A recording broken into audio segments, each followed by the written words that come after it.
Welcome to episode 3 of Mish, Mayhem. Mish, Mayhem. The podcast where we take the schoolyard conversation of, hey, which fictional character would win in a fight? And we talk about it on a podcast. That's what this is. It is what this is. This is the third iteration of it. Indeed, yeah. You know what they say about iterations? They come in threes. No. To be honest, I don't know what I was going to say, because anything I say is probably going to be wrong, and some maths nerd is going to be like, that's not what they say about iterations. No. I was going to say they get closer to the final answer, but we never asked the question. I suppose we did ask the question, but we answer every episode.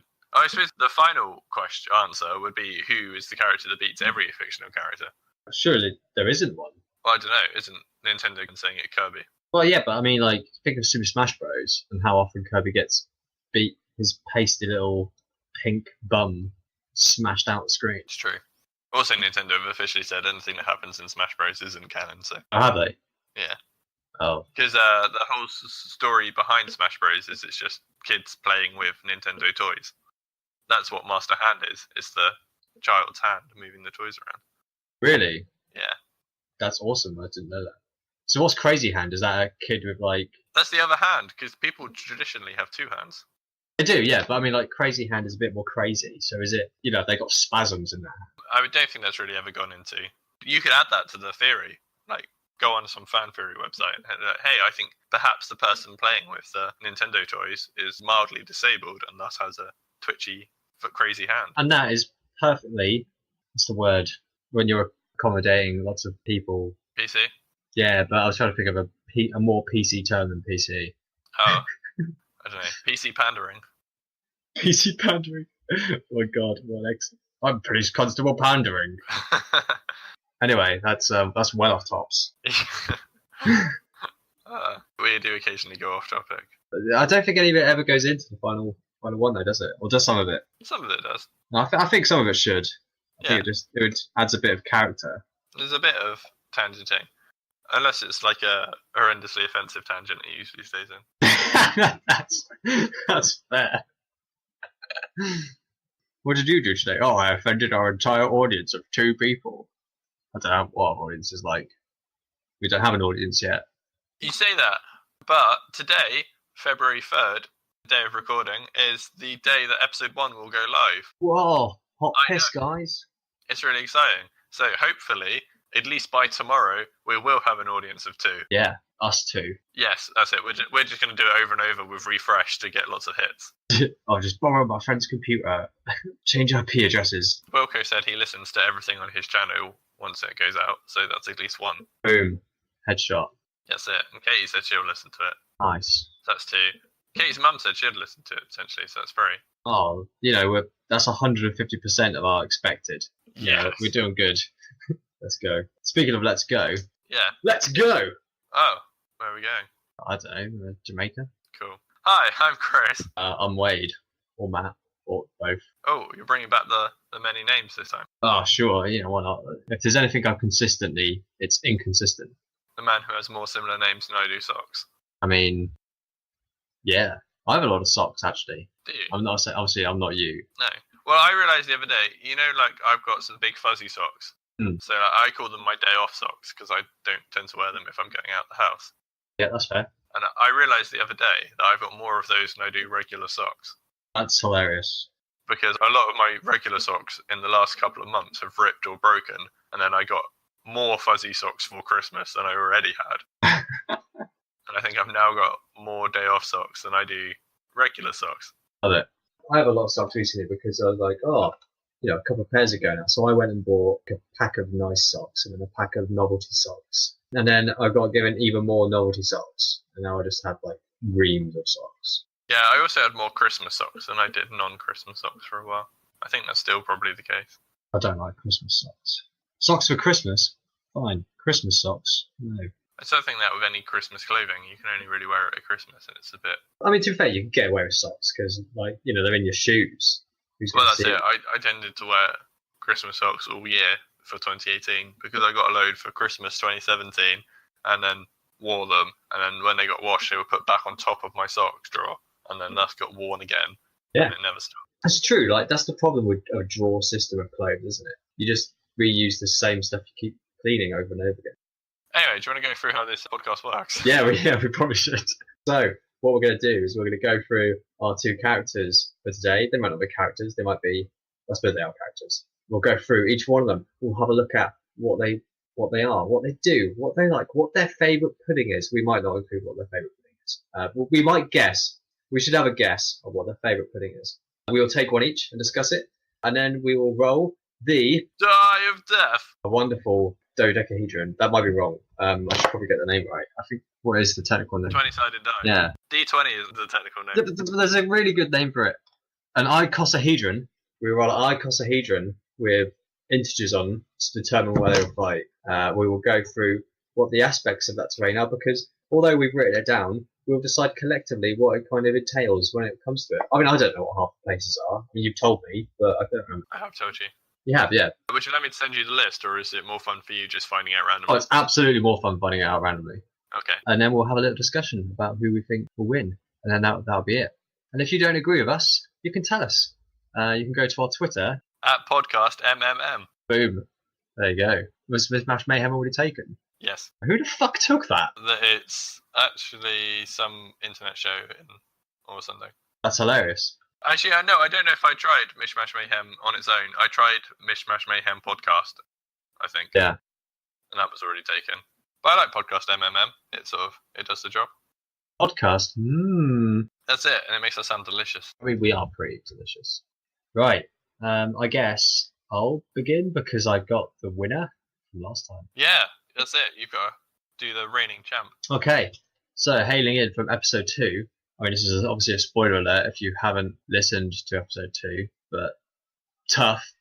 Yeah, that's what you get for listening in non-chronological order, nerds. Is Voldemort. Because obviously, carry on in a winner stays on fashion, which is why it's important to either pick a place to start and just ignore everything before it, or start from the beginning. Or listen randomly and hope for the best. You could listen to it on shuffle, but you'd never know what was going on. That sounds about normal.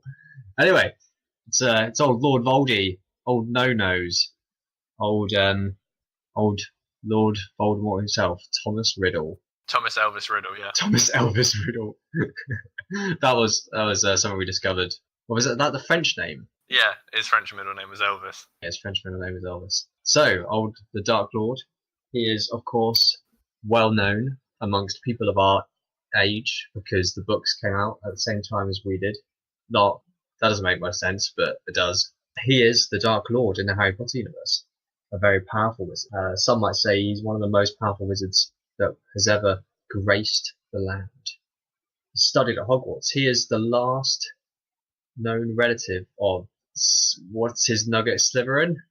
Salazar Slytherin. But he's a half-blood, isn't he? Yes, he is. He is a half-blood. It's a bit cray, isn't it? Really, he's a bit racist against himself, but you know. Well, yeah, he hates sort of all non-magic, so it's all like half-bloods because they're impure magics, and he also hates muggles and thinks they should be slaves. Yeah, he does that. He studied at Hogwarts. We assume it's one of the best schools for witchcraft and wizardry. There's probably quite a lot across the world. Certainly all the English people say it's the best, but they would because it's the English school. It does seem a bit... Well, that's like saying, Oxford or Cambridge are the best universities, and then people can go, well, what about Harvard? And you're like, that's probably a good one too. Yeah, I mean, they're all good. Yeah. I think the reason Hogwarts is so brilliant is because, like, Dumbledore is their headmaster, and he is arguably, again, one of the best wizards ever. So true. So we are treating Lord Voldemort as a pre-Battle of Hogwarts Lord Voldemort. That is, he has split his soul into many parts, making the Horcruxes, but most of these Horcruxes have been destroyed. This is mostly for logistical ease, because it would be rubbish if we just said, oh, well, Lord, you have to travel the world and destroy all these Horcruxes to win. If you're like, well, you can't win then, can you? What's the point? Had episode 1 gone differently, I feel like Link would have been really good at travelling around the world to find all the Horcruxes. Oh my god, I would absolutely play that game. Like, imagine just a Zelda game, but instead of it in the Zelda universe, you want Link running around trying to find the 7 Horcruxes of Lord Voldemort. Right, because they could all be like at the end of a different dungeon or temple or whatever in sort of... They absolutely would be. And like some of them would be like, puzzle-y ones, like the potion that's in the or the locket that's in the potion in the cave. Yeah. Yeah, but then obviously Nagini would be like a huge boss fight at the end of a temple. Yeah, Oh, that'd be well cool. get on that, Nintendo. Get on it. Speaking of Nagini, Nagini is the one Horcrux that we are treating him as having remaining because it's his own personal battle snake. Battle snake is a very strong term. It is a snake that we're assuming he's going to use in battle because why not? Yes, because it can bite people and it's giant and it's quite powerful. I had an interesting question about Nagini I wanted to ask you. Oh, yeah? So where we have the winner stays on format and the episodes can continue canonically, if Nagini were to say be killed in this episode but Voldemort wins, would he have to go into next episode without Nagini? I would. That's an interesting one. I think we should come to that if it comes up. Okay, we'll decide as and when. Yeah, decide as and when. I mean, that's mostly what we're doing. Sure. Just winging it. So at Voldemort's disposal is obviously a lot of different magical spells. Ha! Just kidding. He only really uses a Dark Tower, which is a well-known spell, a flash of green, a bolt of green, that if it strikes you will instantly kill you, which is not good for anyone involved. No, but it is worth mentioning, although that is his go-to spell, he does know other spells. He does know other spells. He tends not to use them, but maybe he would. He's got stuff like the Crucio Curse. So the Crucio Curse puts people under horrific, agonizing pain, used in torture a lot, especially by evil people. He also has the Pyrrhus Curse, is used for controlling other people, making them do your own bidding. Although it should be noted that people with a strong enough mind or will can resist it. So I mean, like, if you went up to old Joe Bloggs and Imperious them, they'd probably make you a cup of tea. But if you went up to Dumbledore and used it, and he really didn't like you, he probably wouldn't make you a cup of tea. I love the idea that your go-to thing you'd use a mind slave for is to make you a cup of tea. Yeah, why wouldn't you do that? I just feel like you'd be there. It'd be like a couple. So, like, hey, make me a cup of tea. Oh, I don't want to. Imperious, make me a cup of tea. It'd just be used for like, domestic triviality. 7 sugars. No, honey, don't do it. You're diabetic. I said 7 sugars. And why you had to make yourself one with nut milk? But I'm allergic to nuts with nut milk. As Lord Voldemort is all powerful and stuff, he actually has the ability to fly. It's pretty cool. Most wizards can't do that by themselves. Unfortunately for him, he has no nose. How does he smell? Awful. Classic Voldemort jokes. Classic Voldemort jokes. Disclaimer: Lord Voldemort, I don't think you smell. It's just a joke. Please don't kill me. I like you, Lord Voldemort. He probably does smell. He has a body made out of a human hand. Yeah, that's true. I mean, that's probably, we didn't really mention that before, did we? I mean, it's for the sake of most things, he is essentially treated as a human, isn't he? But yeah, his body is made out of some magical spell by using some blood. Can't remember whose blood. Harry Potter's blood. It was the blood of his enemy. It was Harry Potter's blood. Yeah, the blood of his enemy. The body part of a servant, a willing participant or a servant. Yeah, that was Peter Pettigrew's arm, or just his hand, and something else as well. But his father's bone. Ah, yes, that's the one. Yes, he went and dug up his father's bone.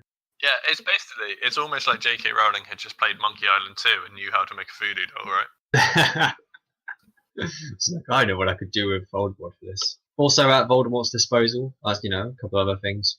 Among the common spells, because of course he's going to be proficient in all these normal spells like Expelliarmus, which we didn't really go into last time. No, but yeah, like the go-tos, anything you sort of imagine Harry Potter would learn, he would probably know. Mm. And then he'd also probably know some extra ones because he's a lot older and more experienced and just generally very good at magic. Yeah, it's like the Orochimaru of the Harry Potter world. Well, because he's got no nose. Well, because, I mean, he's got a weird immortal body, which isn't quite immortal, and he's trying to learn all the spells. Except he's not trying to learn all the spells, but he does know a lot. Yeah. And he's got a snake fetish. Yeah. Yeah. Oh, man, that would have been a cool fight. I'd like to see Voldemort and Orochimaru fight. I honestly, I don't think they'd fight. I think they'd get along really well. I'd like to see that tag team. Oh my god, that was so good. Right? Never mind the Link crossover of Harry Potter. Let's have Naruto and Harry Potter against Orochimaru and Voldemort. That'd be brilliant. I mean, Naruto would probably. I don't know, actually. Naruto probably wouldn't be able to kill Voldemort very easily because Because he's an idiot and he'd get Avada Kedavra. he's absolutely an idiot. Yeah, like he gets it all the time. He's like, if it was Sakura, Sakura probably would be able to kill Lord Voldemort because she's a medical ninja and they're taught that the most important thing is not being hit.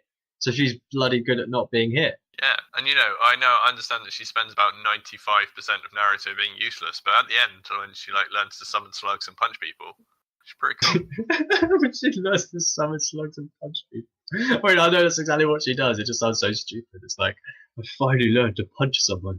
My hand. I defy you to find a time when she actually does anything before that. I mean, she punches Sasori. Spoilers. That's true, but only a little bit. She came up with the antidote.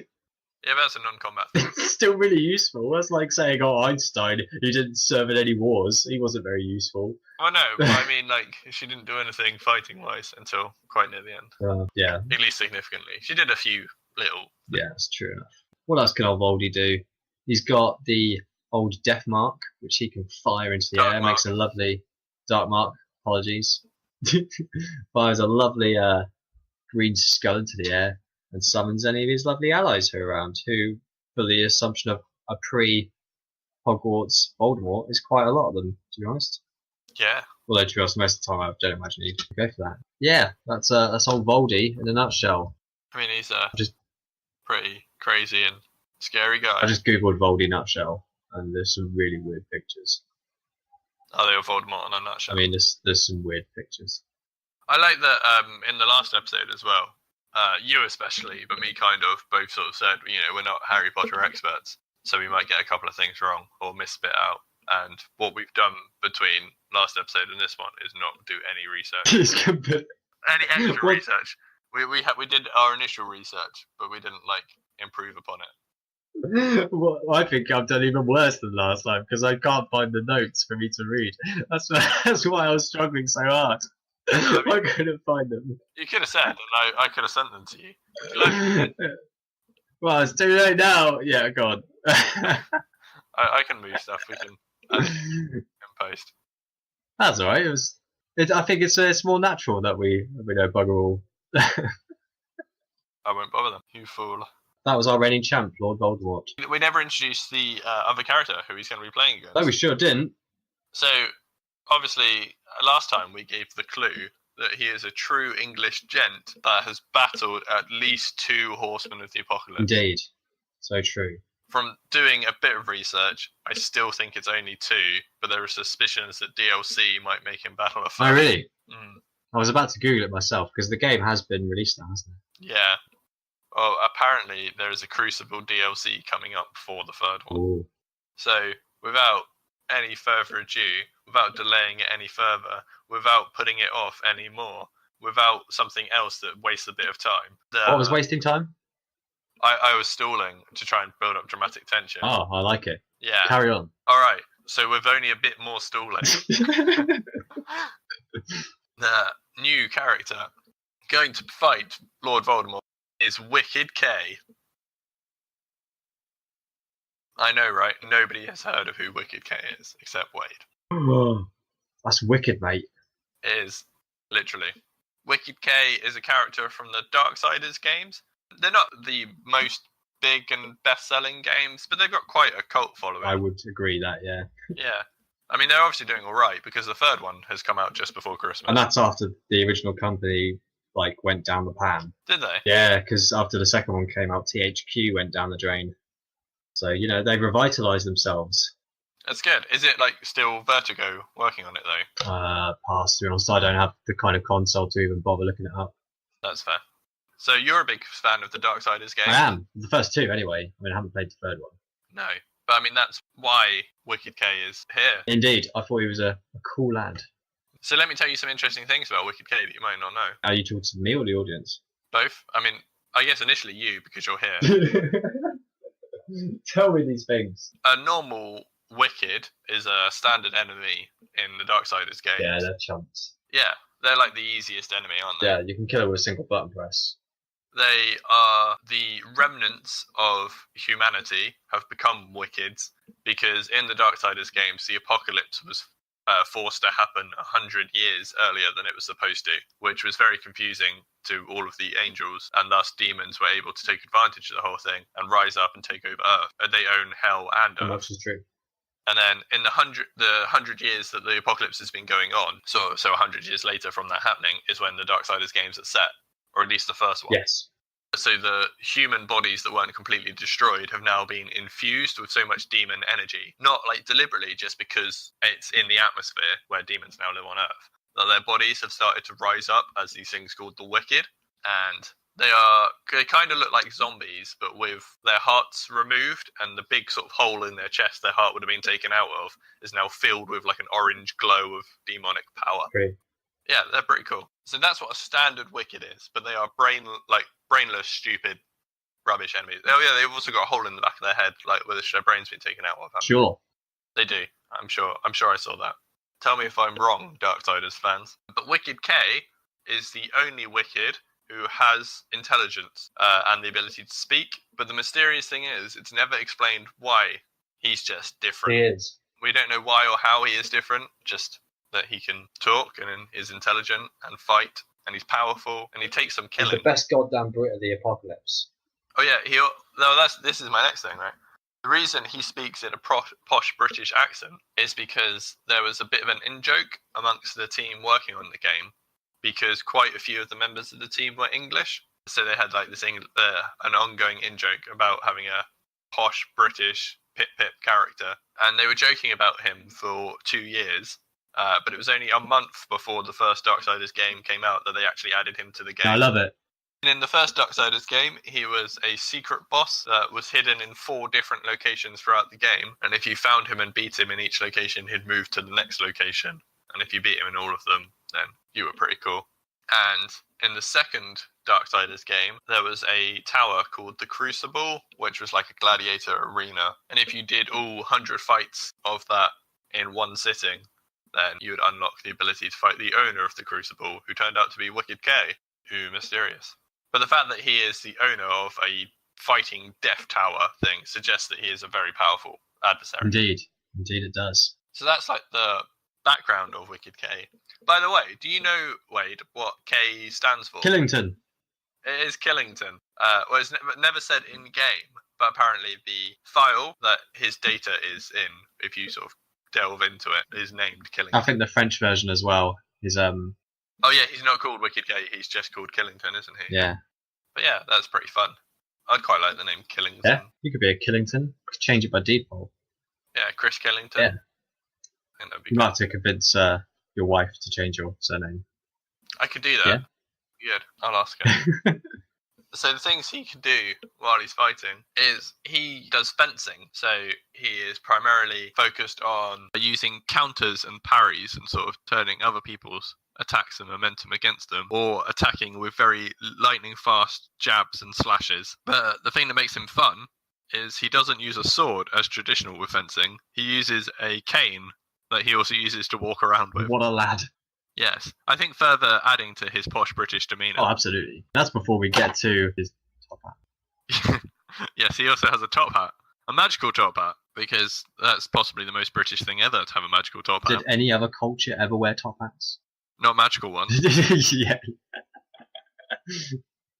Love it. So his magical top hat, he can enlarge it to make it into a shield to block attacks. He can also enlarge it so it encompasses him. Then it will teleport to other places to give him a good maneuverability while fighting. Or he can throw it quite Oddjob style and just sort of use its sharp edge to hurt people. Ow. There isn't really much more to say. Those are kind of all his abilities. It's true. He doesn't really do a lot. He just does it well. Yeah, that's it. He just does it really well. He does have some pretty good quips, I think. Before he fights Death, he says, "On guard, you boob." Does. Capital, you made it.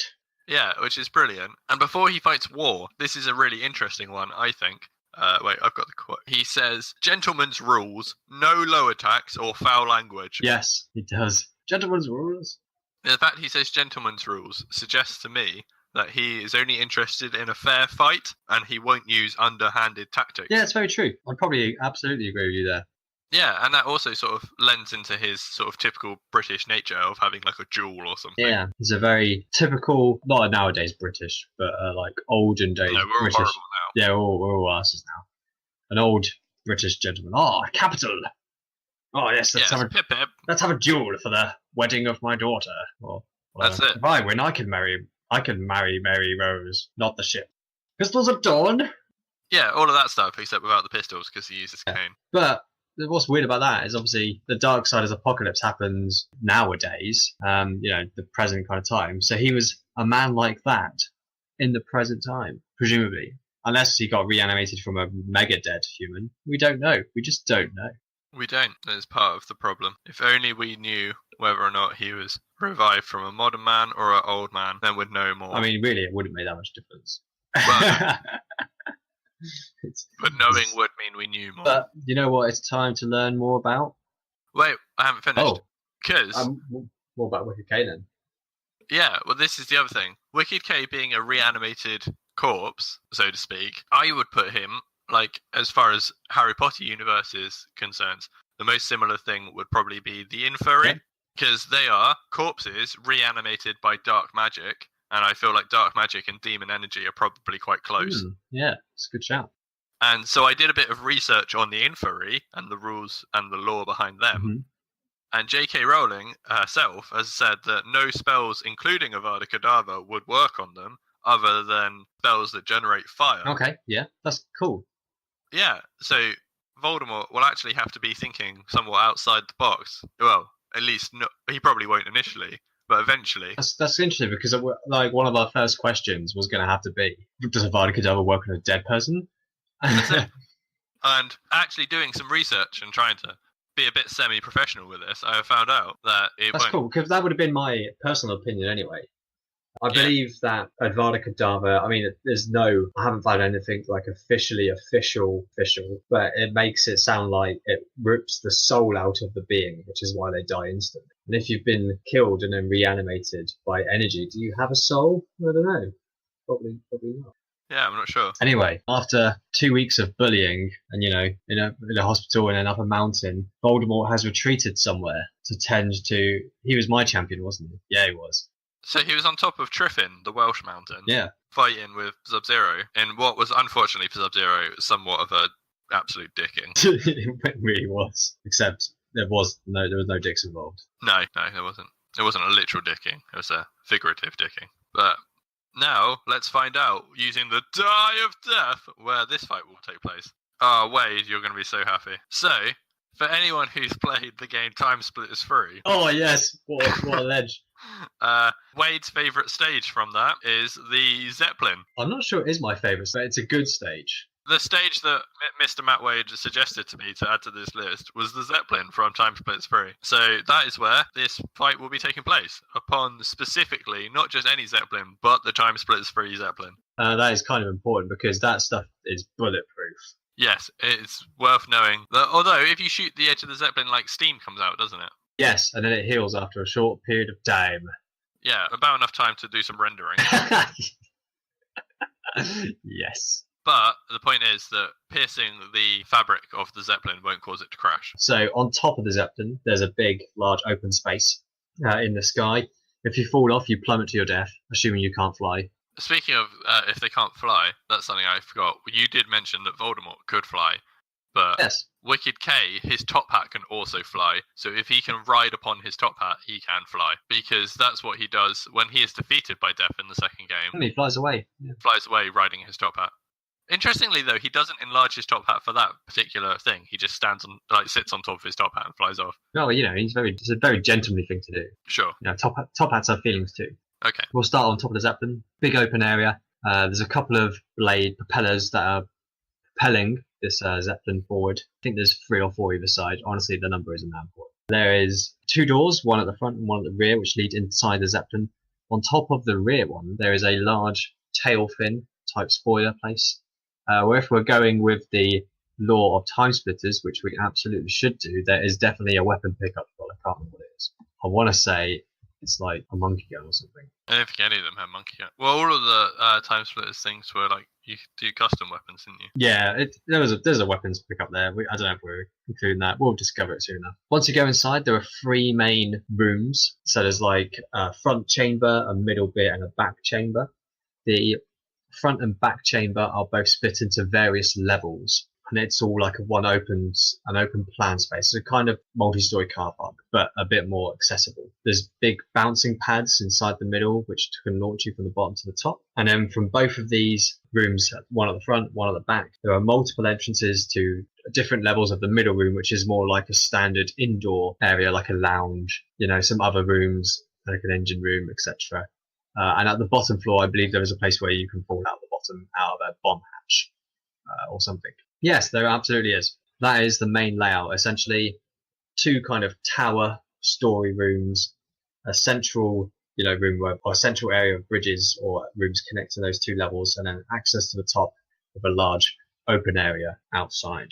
Okay. Are you going to have them start in different spawn points and search through the Zeppelin and stuff? Oh, I mean that's an interesting question, isn't it? Or are they just going to start together? Or is it just going to be like Voldemort chilling out in his Zeppelin, maniacally laughing? Because, evil villain in the Zeppelin. Oh my god, so this is Voldemort's Zeppelin, and the Wicked K is travelling through time to stop him because time splitters. Right, that's the canon. That is so good. It's so much better than any of the other things we come up with. That is the canon. Also, I like that these are both British combatants playing off. Yeah, Battle of the Brits in a German machine. That's it, because before we had, a Chinese versing a Hyrulean, now a Chinese versing a English, and now 2 English. Represent our home country and stuff. Right. Let's represent our home country on the battlefield.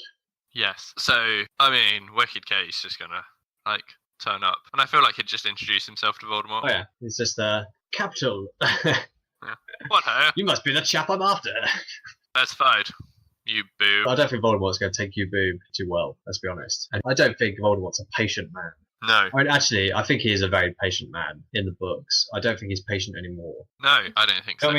Yeah. I feel like he's patient until he gets his body, because he's just waiting on other things, and then he's like, oh my god, okay, right, finally I could do things. Sure, he's more patient through necessity. Now he's very much like, let's rise to power.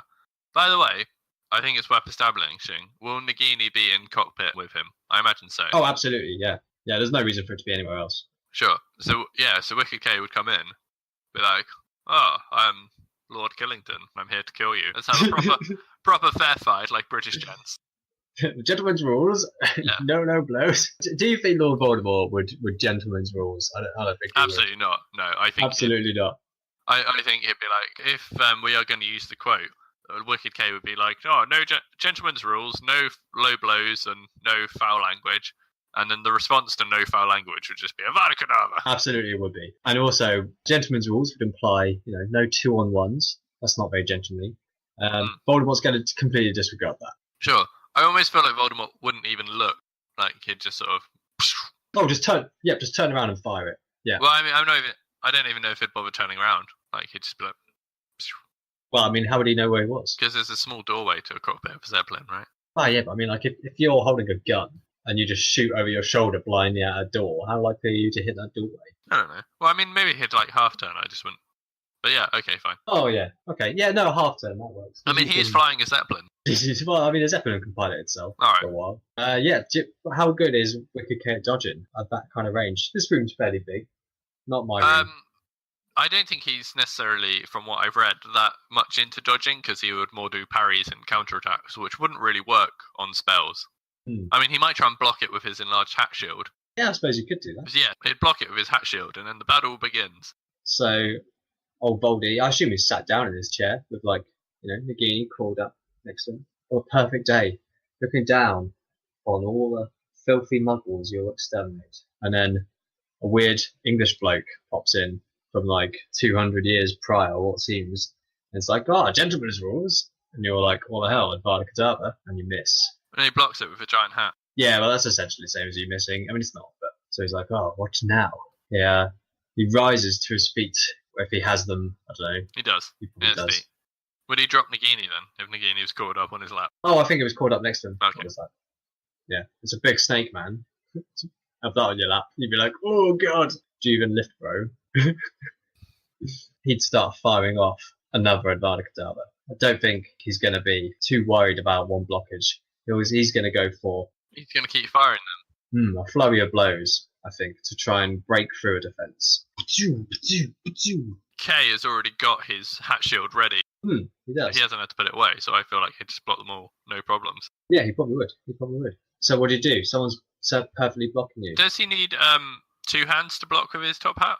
I wouldn't have thought so. It's a top hat. Yeah, well, that's what, so he'd probably be blocking with his top hat, but then whilst doing it somewhat, like moving himself to side on, because it's more like the fencing pose, like putting one leg behind him and getting ready to retort. I don't know. Is Voldemort moving towards him while he's firing these spells, or staying still? Absolutely. Yeah, I think he would be. Like trying to get him to intimidate. So he'd be readying himself for when Voldemort got within jabbing range.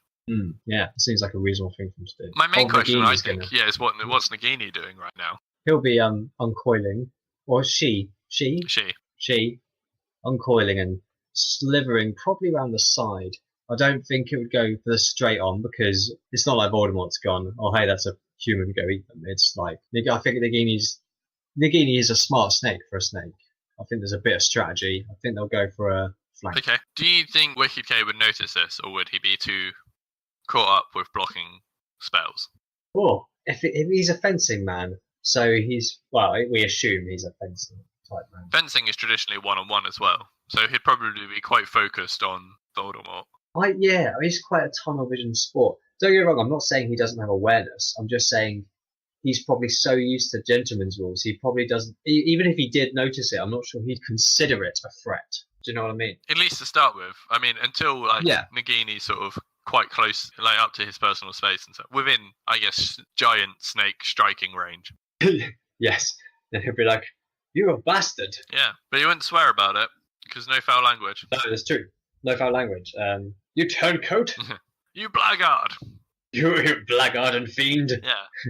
Another tough insults. I love old-timey wivey insults. So good. I like her fop doodle. It's a really good insult. A fop doodle? Yeah, I've got it as a fridge magnet, and it's somebody who's stupid and clumsy. I love it. I remember being called a bone idol fop in English class by Mr. Wood. There you go. That's probably the fop part of fop doodle. Yeah, it was great because we then carried on not doing work by Googling what fop meant.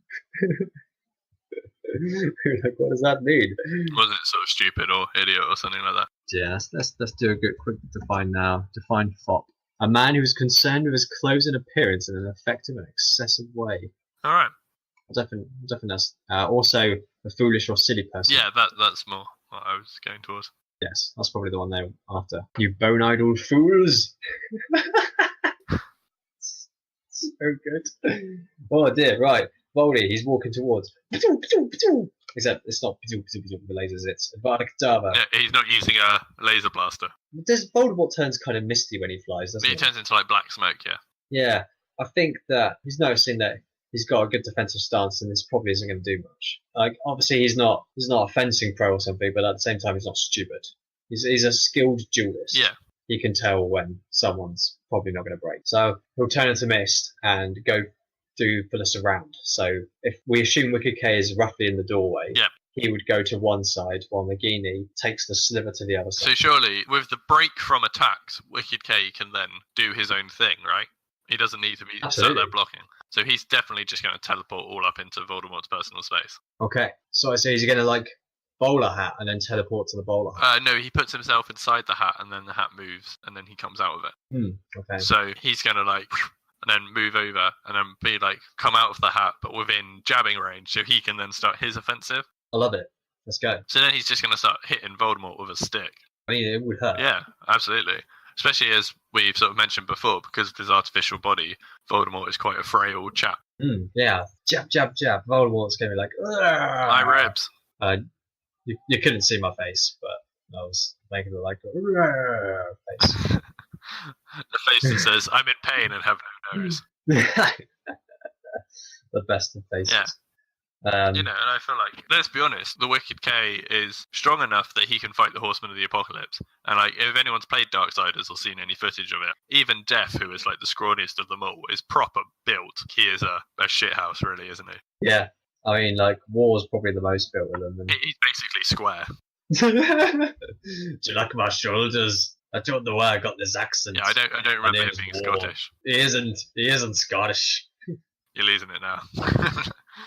The accent that gets slowly worse and worse. Oh dear. But my point is, if he can jab at them to the point it hurts them a lot, he's easily gonna like smash up Voldemort's ribs. Like, just like yeah, definitely. Bad news. But you know what's good news? Voldemort can't die. I mean, I was actually going to say snake attack from behind. It's not very Surprise gently. Snake attack. Surprise snake attack, but without the voice. That's a bite around the waist or something. Probably the waist or legs. Probably the waist. Legs are spindly. I don't know. Actually, like judging from Nagini's usual sort of attack you see in the film and the such, tends to sort of go for the throat. I mean, I understand it's coming from behind, so maybe like a shoulder or something. Like it knows the killing points. Cool. We'll go with that then. That makes more sense. Yeah. We'll go with that. Also, for a swordsman, having his shoulders sort of hurt would be really bad. Yeah, and if he's in a fencing pose as well, he'd have one shoulder back, wouldn't he? So obviously it wouldn't be his main shoulder. No, but I mean, his main shoulder. Yeah, it wouldn't be the one from his cane-holding arm. Yes, his undominant shoulder. Like if you have a dominant hand and your dominant arm attached to your dominant shoulder and a dominant wife. Wait, what? I mean, so it would be his undominant shoulder because that would be the one that's back. Yeah, it would be bits. Yeah. Okay. So Nagini, right on that shoulder. And be like, you insolent fiend! That is not gentleman's rules. How uncouth! Yes. You villain! How uncouth is definitely what he would say. I love it. So he'd probably be staggered, yeah, so Voldemort could launch in with an attack. I think Voldemort would just go for a cheeky Avada Kedavra. Absolutely, like, and this one would hit him. Yeah. Absolutely it would. But it wouldn't do anything. And you know what's going to be so exciting? Is it's going to strike him. And for the second time in Voldemort's life, he hasn't killed someone with an Avada Kedavra. However, unlike the first time, I don't think it's going to completely like debilitate him and reduce him to a wandering spirit. No, but he'll be like, what? Yeah, he'll be thrown for a loop, certainly. Avada Kedavra again. A second one. Blast probably into the still trying to get Nagini off chest or back. And it does nothing. What does Voldemort do? He looks at his wand like it's broken. So, what is this? My repertoire of spells is all exhausted. I really don't know. He'd probably try something else. What other kind of things does he often use?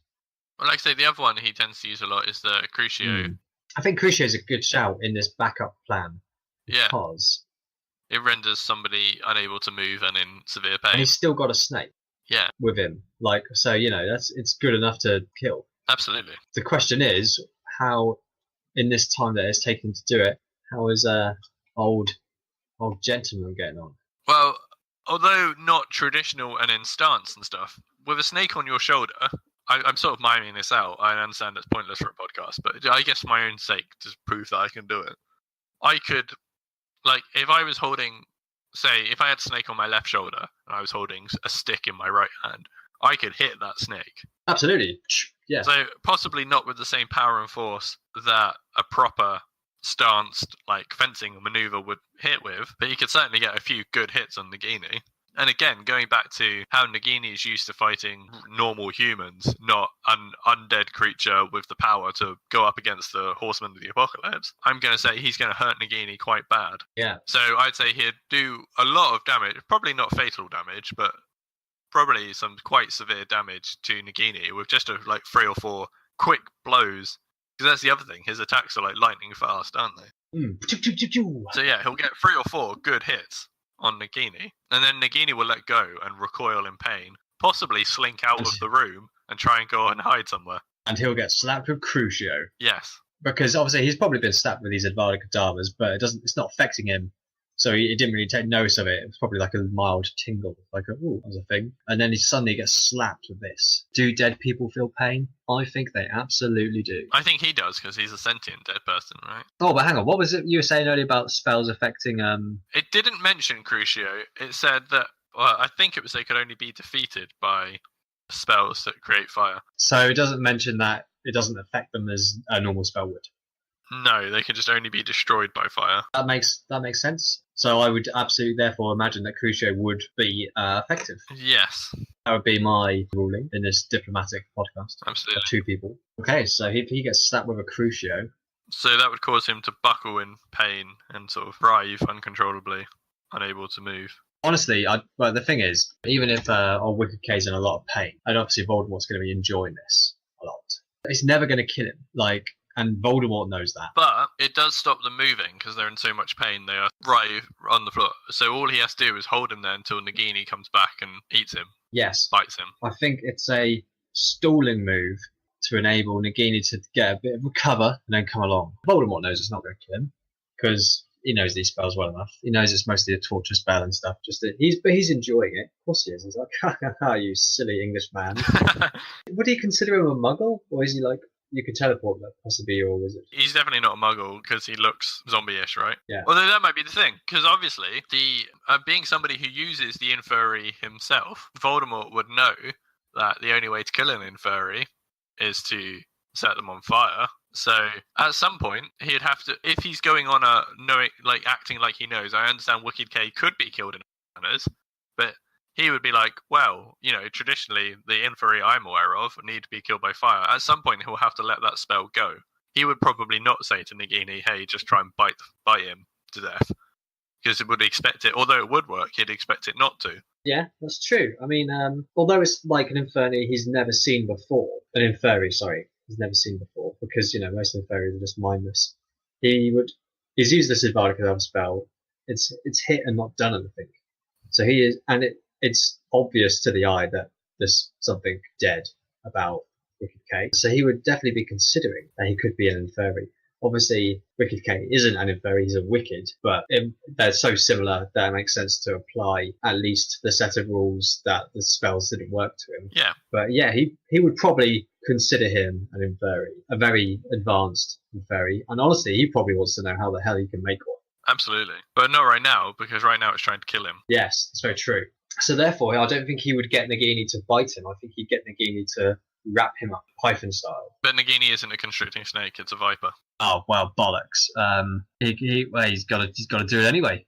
What's his other option? Well, he could release the spell, knowing that he could then try and fire off a quick incendio. He could give it a go. Because I think, especially considering him and Nagini are both relatively injured, at least in a physical form, I understand if Voldemort also can't be killed. He would potentially just tell Nagini to try and hide or retreat somewhere.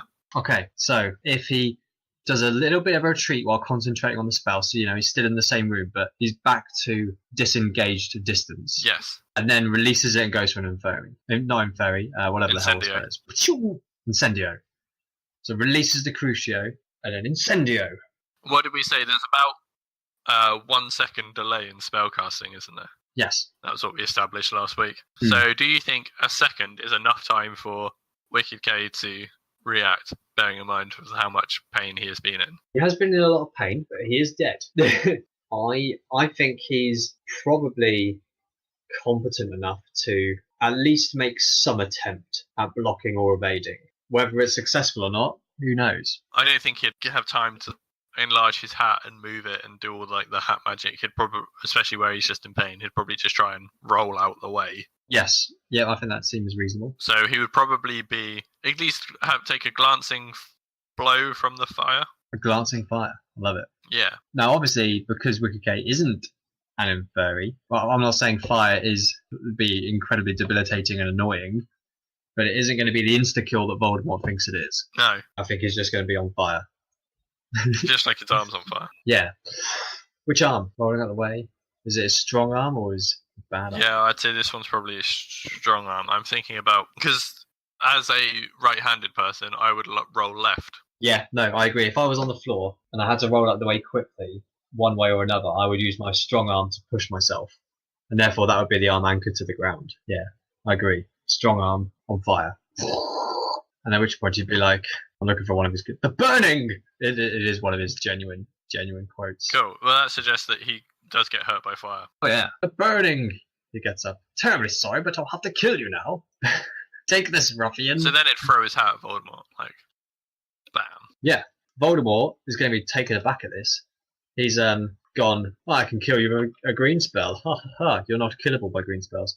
You must be an inferior. I can kill you with fire. You're not dead or fleeing incredibly. Oh dear. Like, what do I do in this situation? And a bowler hat's just come at him and probably slapped him in the Not bowler face. hat, top. No, top hat. Yeah, my apologies. But I think he's got some good reflexes. I think he could. I mean, I'm not sure how likely he is to use Expelliarmus, for example. But I think he could probably Expelliarmus the cane from that's obviously Wicked K's main offensive weapon. Sure. Although it's been hero thing, I think he'd go for an Expelliarmus on him. Okay. Classic. That'd work. Yeah, I mean, why wouldn't it work? I'd like to point out, though, due to the nature of Incendio, the area behind where Wicked K was, so I guess about where the steering wheel for the Zeppelin is? Does the Zeppelin have a steering wheel? I don't know. At the doorway. No, not the doorway, because he'd moved to the other side of the room, remember? Because he teleported. But while Voldemort was moving closer for a flank, so it was like the side of the room. Yeah. Alright, so that sort of side of the room would now be on fire. It would. And you know what Zeppelins love being? On fire. On fire. They're quite flammable, Zeppelins. They are. Well, some of them are. It depends on what they're filled with. I'm led to believe that because you can use explosive weapons on the Zeppelin in Time Splitters, that's probably filled with helium, not hydrogen. Probably, yes. Well, certainly game mechanics-wise, you can't blow up the scenery. However, it would be a Zeppelin from the past and not a modern-day Zeppelin due to the nature of Time Splitters, which would lead me to believe it is actually more flammable if you were going to apply a real-world logic to it. But equally, you could get helium-filled Zeppelins back in that time. Oh, okay. 1922 was when Zeppelins started getting filled with helium. It was just more expensive than hydrogen, which is why they normally use hydrogen. But it certainly wouldn't be good for the Zeppelin. No. Right, anyway. Old Kane, been kaspuzzled. That's a word. I'm probably thrown into the fire. Yeah, that's a good point. Into the fire. And Nagini, obviously, that fire is near the doorway. I think she's now locked out of this fight again. We're not trying to do this purposely. It just keeps happening. No, like I twice. say, she can still get through the doorway. It's the side of the room that's on fire. Okay, yeah. So, well, what can Voldemort do against this guy? He's got to kill him. He's got to know that he's got to kill him with fire or physically. He's got to go for another Incendio. It's got to be what he's got to go for, right? He's de-weaponized him, made him a bit more vulnerable. Does he even aim for him? Does he aim for the floor and try to flee out the window? Because he can fly. He's Voldemort. What the fuck does he care? So you think at this point Voldemort's plan is just to destroy the entire Zeppelin and fly away? Yes. He wouldn't do that because it would kill Nagini. He'd only do that if he could get Nagini out safely. Very true. How's he going to get Nagini out safely? Well, I don't know, because there's a Wicked K between the two of them. So it's an interesting conundrum. Maybe he would try and get Nagini to come back to him, come back to the fight. Because, not out of choice, just because he'd want to. Or, he would try and get past Wicked K and through the doorway so he could catch up with Nagini. I think set the room on fire, try get Nagini out of there. He wouldn't set more things on fire until he had Nagini. He would try and get to Nagini first. Okay. Out the window or through the room? Through the room, probably. It would be the most direct route. I mean, the Wicked K hasn't got his cane on him. It's the ideal time. Yeah. Make a bolt for it. A fire bolt. So he basically just needs to do a spell to get past Wicked K, doesn't he? Like, he would have to disable him momentarily. So maybe he'd try another Crucio, because that will at least hold him in place. Or Petrificus Totalis. But he'd probably use Crucio, because it's just a more evil and fun thing to do, isn't it? He does like being evil and fun. So he'd probably try and hit him with another Crucio, because he could use that to hold him in place while he got to the other side of the room. Yeah, okay. Seems legit. So Expelliarmus. Boom. Kane goes out. Into the fire. Followed up with a quick Crucio. Wicked K drops to the floor. Well, I don't know. I reckon by the time he fired the Crucio, like especially if he's been sort of Expelliarmus and stuff, he'd have his hat block ready. Yeah? Yeah? Yeah, it would have come back to him. I think he could block the Crucio. Okay, blocky block. Voldemort's obviously still making a smoky run for it. You think he'd try and run for it even though his spell hadn't landed? Well, not necessarily a run for it, but definitely a reposition to make, to be able to make it better. Sure, I'm basically willing to allow it because I want this thing to happen, right? So I like the idea that Voldemort is flying off in his black smoke, and like the magical hat is just following him because Wicked K is teleporting. Okay, yeah. So they'd both basically just travel in their Incomperial forms until they caught up with Nagini. And then a new part of the Zeppelin will be set on fire. Yeah, so now I reckon they're probably in that like big central room sort of thing, with like the jump pads. Oh, here's an interesting dilemma. Yeah. Obviously, Wicked K, very gentlemanly. He's going to go after Lord Voldy first. Mm-hmm. But he's not going to be able to kill him or anything. No. Until Nagini's dead. Yes. Which he's not even going to target on. He'll hit Nagini in response to things. Yes. And I think if he got to the point where Voldemort's body was completely broken, like to the point... Yeah, incapacitated. Then he would probably then turn his attentions to Nagini, because Nagini will still be trying to eat him. Yeah, so he's got to incapacitate Lord Voldy. Yes, and then fight a snake. That probably won't be too much of a hassle. Well, he doesn't have a cane anymore. Oh, that's true. He's just got a hat. I mean, in theory, he could probably use his hands for combat. It's just not what his preferred method is. Okay, so they catch up with Nagini in this big open room. Let's pretend Nagini's on the second floor. Lord Voldy unsmokes on the second floor. Maybe like a second or two behind him, Wicked K would pop out of his hat, ready to fight. On guard, you boob! Finish what you start. Still funny. Something along those lines. But no cane this time. Just a bowler hat. Thrown. He's going to have to throw it. The bowler hat is not a close combat weapon. No. But though I suppose it could be. Yeah, I mean, it's like trying to use a bow and arrow at close range, isn't it? It could be, but you'd rather use it at long range. For sure, yeah, he throws his hat at Voldemort. What's old Voldy going to do? Get hit by a hat, probably. Get hit, probably get hit. Because he's too busy. Yeah. He's not expecting somebody to teleport up behind him, and he's trying to rescue Nagini. Voldemort would be crouching over Nagini, ready to pick it up and sort of teleport it away. He gets struck with a bowler hat. Yeah, right in the back. Like, cracks his spine or something. I think he's going to, similar to how the fight started, reel around and fire off his spell. Really? You don't think it would just knock him over? Well, I mean, maybe. Because I think the upsetting thing is, I think it would knock him over, which would, in theory, give Wicked K a massive advantage. But Wicked K just wouldn't use it. It would wait for him to get back up because he's a fair fighter. Yeah. Okay. I like that more. And that's really distressing because it's like, Wicked K, you could absolutely kill him, but you won't because you're too much of a gent. You bloody British bloody. Yeah, knocks him over. Lord Voldemort's on the floor, like, And he's like, gentlemen's rules, get up now. Yeah, get up or submit. Yes, get up or submit. Not submit. It'd be like, get up. Do you forfeit, sir? Yes, do you forfeit? I think, obviously, we should clarify right now that if someone was to forfeit, that would count as a victory. Because I think Voldemort would absolutely reply yes, and then just set him on fire. Yes, so yeah, if someone was to honestly and sincerely forfeit to save their own life, which isn't going to be a thing that Voldemort's going to do, but in case it comes up in future episodes, I think that would be legitimate as a count as a victory or a loss. Okay. But yes, we're like, I submit, and then of course he doesn't submit, he just fires Incendio in his face. From the floor, not even getting up, because obviously Wicked K would be more on guard again. You know what would be worse? Is he'd be like, I submit, and Wicked K would go over and maybe like hold out a hand to yes. Like, lift him up or yes, something. he would. And then just like Incendio. Jolly good show, old bean. And then Incendio to the face. Wicked K is in very much pain and agony as he's burning in face burning. How long does the fire last with Incendio? As long as an actual fire. It just creates a fire. So how long does the fire take to go? Oh, okay, yeah. So how does one put your face out of fire? God. You could pat it down, I guess, couldn't you? Yeah, I guess you could. So Wicked K is gonna, I think, do a stop, drop, and roll. Yeah. But whilst doing that, I mean, he's only going to get Incendio. Yeah, he probably would.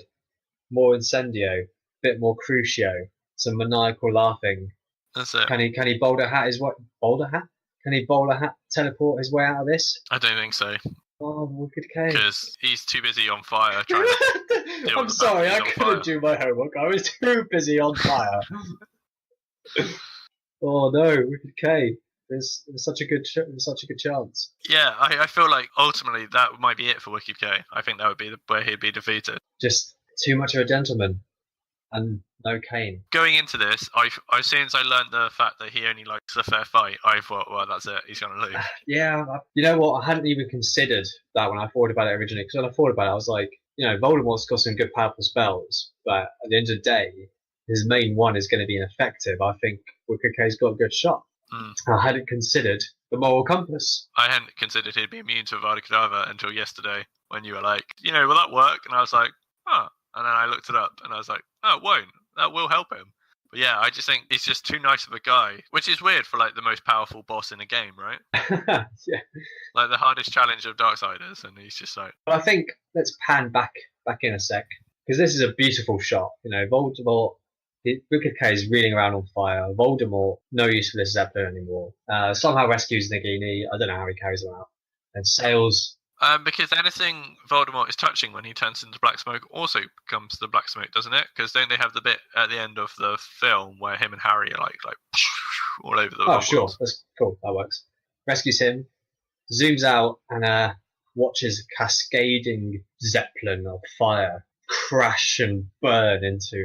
The ocean. It's above the sea, the Zeppelin, isn't it? It's above somewhere, but I mean, there's a 70% chance if it's above a random place on Earth that it's above the sea. Yeah.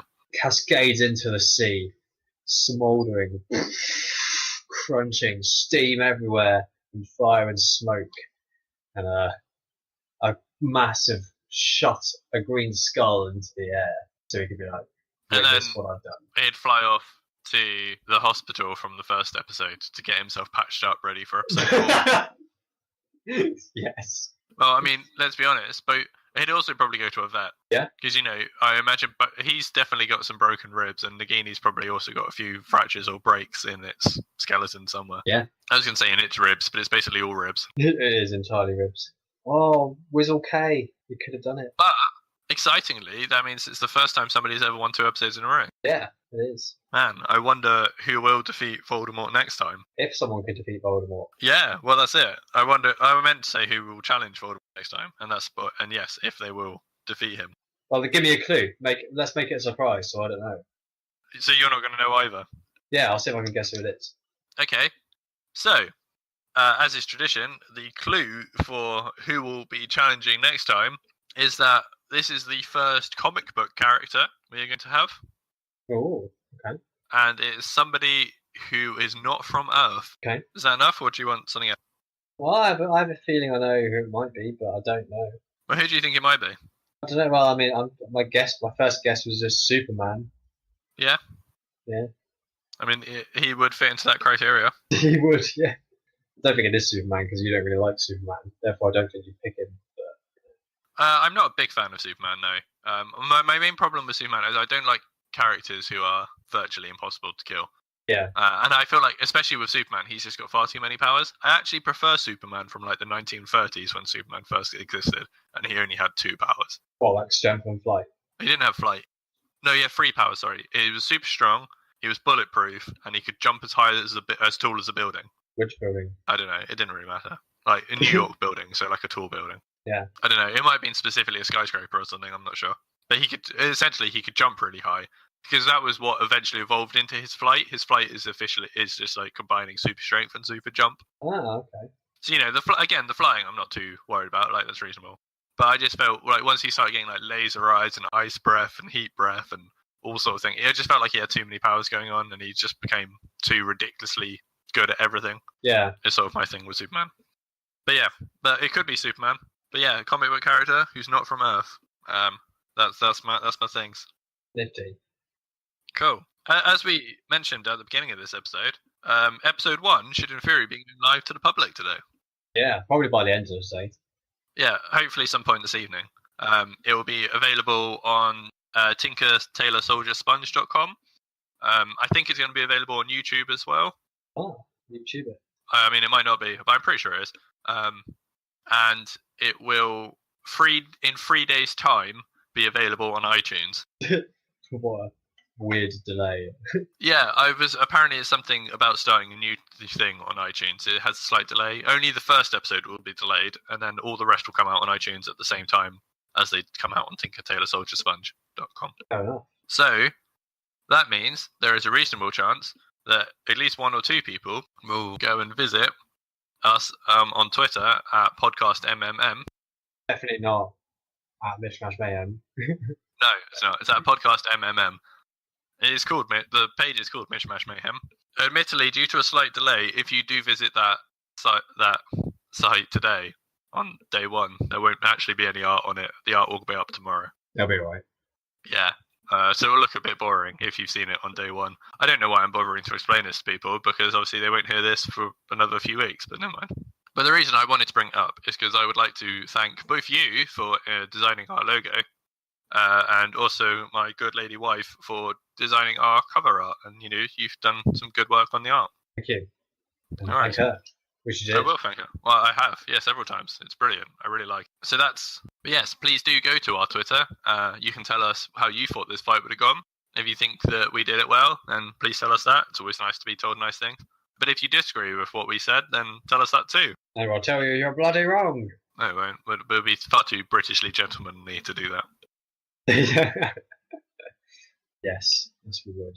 Also, you can go to our Twitter if you want to suggest a character to take part in the Mishmash Mayhem. It was Perry, a good friend of ours, who suggested Voldemort, and he's now going to be in 3 episodes. So Bloody Voldemort.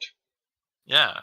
I know that there's anything wrong with one winning multiple episodes. If they deserve to win, they deserve to win. Indeed. Similarly, you can suggest a location for us to fight to be added to the Die of Death list. And who knows, you might see some people battling in a fun location you've picked. The locations can either be sort of a general thing, like we've had a hospital before, or they can be a specific place from reality or fiction. Doesn't matter.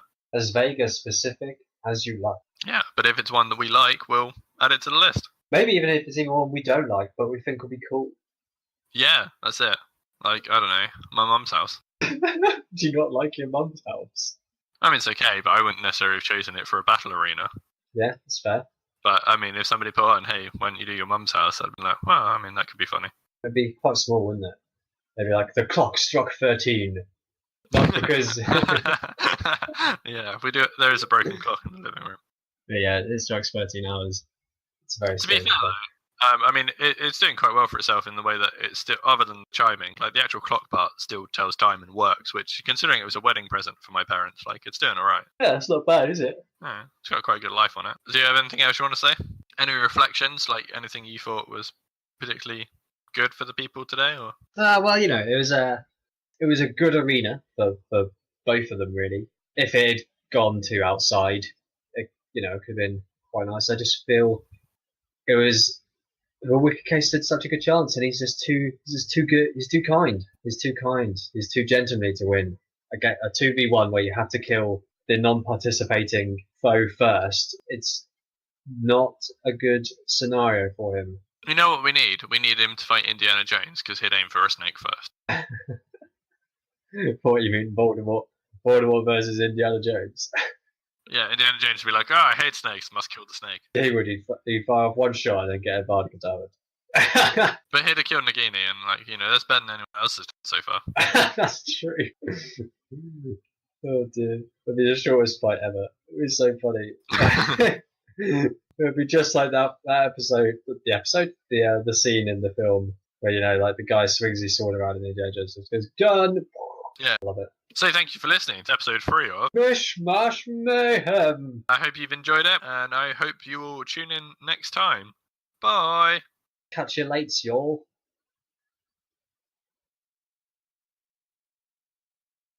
This is the awkward silence at the end of a recording.